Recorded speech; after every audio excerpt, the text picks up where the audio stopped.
Check your weapons. Take your seat. Isn't that your car? And say your prayers.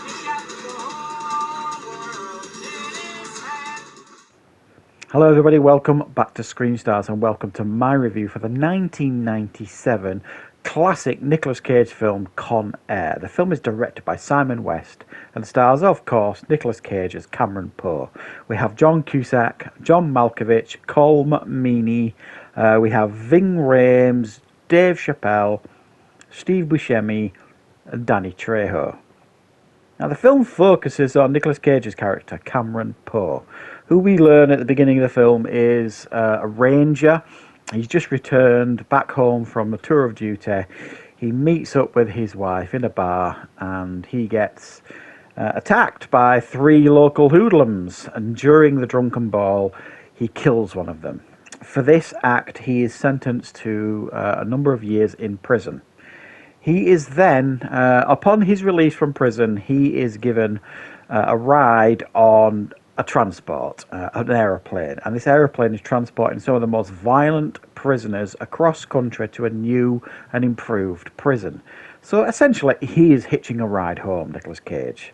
Once this plane gets up in the air, it is taken over by John Malkovich, Cyrus the Virus, who is a criminal genius, and the rest of the cons then hatch a plan to escape. However, Nicolas Cage has a strong sense of loyalty and doing the right thing, and he decides to hang around and try and save the day. Right, what are my thoughts on Con Air? Well, I think this film came out really at the absolute height, you would argue, of Nicolas Cage's fame. I'm a huge fan of Nicolas Cage, and anybody that watches my content will know this. You know, I do make a point of watching everything that he does when it comes out, and I've generally been really happy with what I've seen. Even his lesser films, these last 5 years or so, even though he's going through something of a career resurgence right now, there's still something to enjoy in most of them, and it's usually him because he's just always enjoyable to watch. But when this came out, there was 3 films he did in the 90s, action movies, The Rock, then this came out, and then the same year Face Off came out, and many Nicolas Cage fans regard those 3 films as his holy trinity of action movies. I mean, all 3 of them are absolutely top-notch action movies. You can have a debate which is your favourite. I'm not going to have that debate here because I enjoy them all. I think they're all absolutely super entertaining. I like this one because it's just so corny as hell.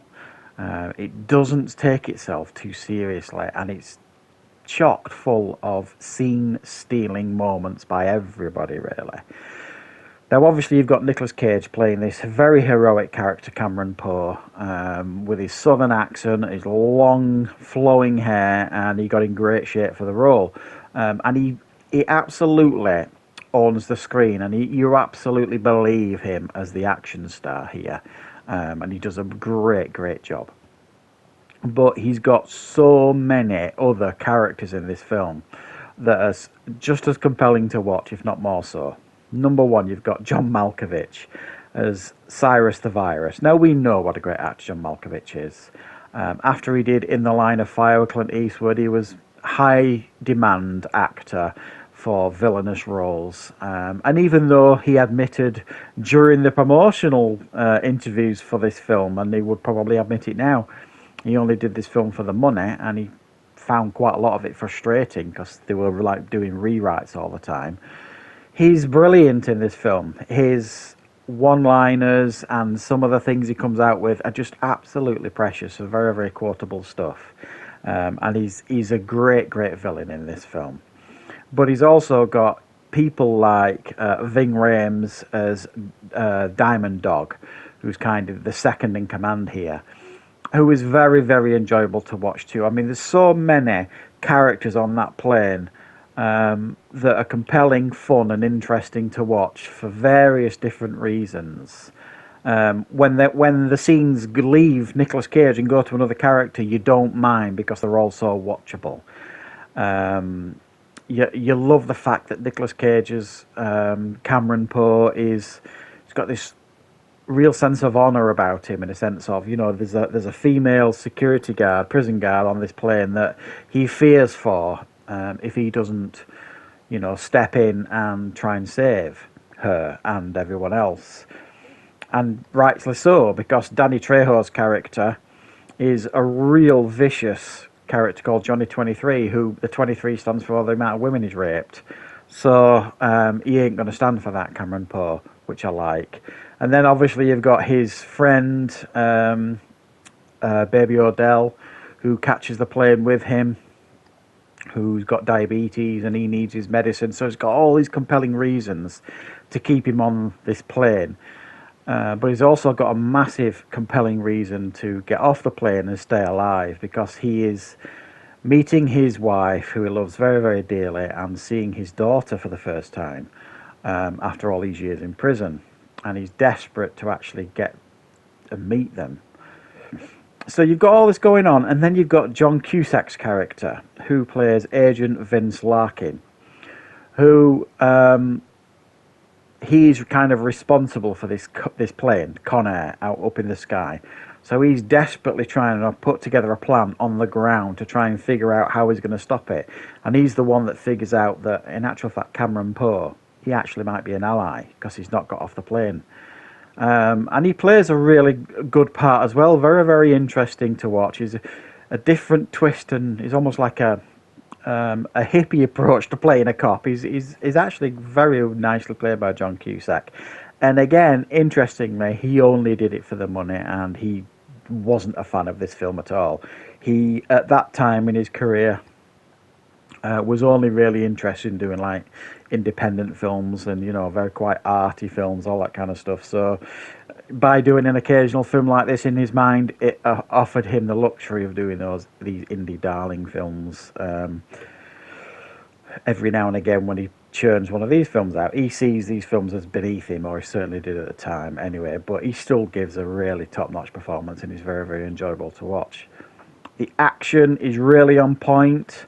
The whole concept of, Die Hard on a plane, it is there, but it's not. Thankfully, it's not all taking place on a plane. There are moments where the plane lands and there's action scenes taking place there while the plane's on the ground and all this kind of stuff. And it's really, really fun to watch. The action scenes are really nicely put together. There's some real cool, iconic moments, some great fights, all this kind of stuff. It's just such a fun and entertaining film. I've just rewatched this recently. I think what gave me the idea of doing like these classic Cage reviews is, obviously, as I've said, I'm a big fan of Nicolas Cage. But as I was watching this, it came on telly. I think it was Film 4 in the UK. It was on. I might be wrong. It might be a different channel. And I just caught it as it started, and me and my wife both sat and watched it, and just absolutely thoroughly enjoyed it. It's 90s action at its corniest, at its best. And it's one of those films that when it finished, it's not impacted your life, and but it's just you big smile on your face because it's just so compelling and fun and to watch. Interestingly, a few names here that were bandied around at the time who were up for the role of Cyrus the Virus, the John Malkovich character. We had William Dafoe, Mickey Rourke, Gary Oldman, Robert De Niro, and Rutger Hauer. All of those were up for the role of Cyrus. And up for the role of Cameron Poe, some of the names that were thrown about at the time were the Baldwin brothers, who in the 90s were, in the running for a lot of movies. They were very, very popular in the 90s. Tom Cruise, Johnny Depp, Dolph Lundgren, Kurt Russell, of course, Arnold Schwarzenegger, Stallone, Steven Seagal, Van Damme, and Bruce Willis. So pretty much every known action star of that era was given the opportunity, or certainly sent the script, or was in the running for this film. Thankfully, they went with Nicolas Cage. You can't imagine anybody else doing it now. It was a brilliant, brilliant performance by him. And yeah, Let me know in the comments what your thoughts are on Con Air. Is it one of your favourite Nicolas Cage action films? Is it one of your favourite action films of the 90s? Or don't you care for it? I would love to know in the comments. So let me know which Nicolas Cage film you would like me to consider doing next. And I will, of course, be back with plenty more reviews and content on the channel very, very soon.